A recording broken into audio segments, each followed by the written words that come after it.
আগুনের ঝড়ে বিধ্বস্ত গাজা 2 বছরের রক্তক্ষয়ী আগ্রাসনের নতুন অধ্যায়।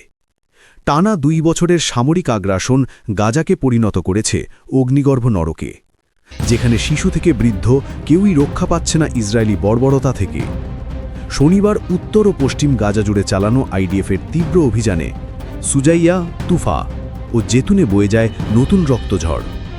এমনকি 70 বছরের এক বৃদ্ধাকেও ড্রোন দিয়ে তাড়া করে হত্যা করার খবর বিশ্বকে আরও স্তব্ধ করে দিয়েছে। এদিকে যুক্তরাষ্ট্রসহ বিভিন্ন মুসলিম দেশের মধ্যস্থতায় তেল আবিব যুদ্ধবিরতিতে সম্মত হলেও বাস্তবে মাঠ পর্যায়ে তার কোনো প্রতিফলন নেই। নির্বাসিত হামাস নেতা খালেদ মাশাল সতর্ক করে বলেন, এই আগুন শুধু গাজায় নয়, ধীরে ধীরে ছড়িয়ে পড়বে পুরো মধ্যপ্রাচ্যে।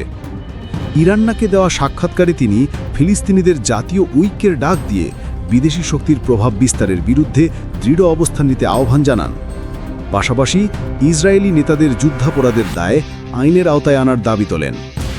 দোহা ফোরাম 2025-এর সাইডলাইনে তুরস্কের পররাষ্ট্রমন্ত্রী হাকান ফিদান রাইটার্সকে বলেন, গাজায় কার্যকর শাসন ব্যবস্থা প্রতিষ্ঠা না হলে হামাসকে নিরস্ত্রীকরণ কখনো সম্ভব নয়। তার মতে, শান্তি পরিকল্পনার দ্বিতীয় ধাপে যেতে হলে প্রযুক্তি নির্ভর একটি ফিলিস্তিনি কমিটির হাতে হামাসের অস্ত্র হস্তান্তর এবং গাজার নিরাপত্তার জন্য প্রশিক্ষিত ফিলিস্তিনি পুলিশ বাহিনী গঠন জরুরি। অন্যদিকে হামাসের পক্ষ থেকেও দেখা গেছে নতুন ইঙ্গিত।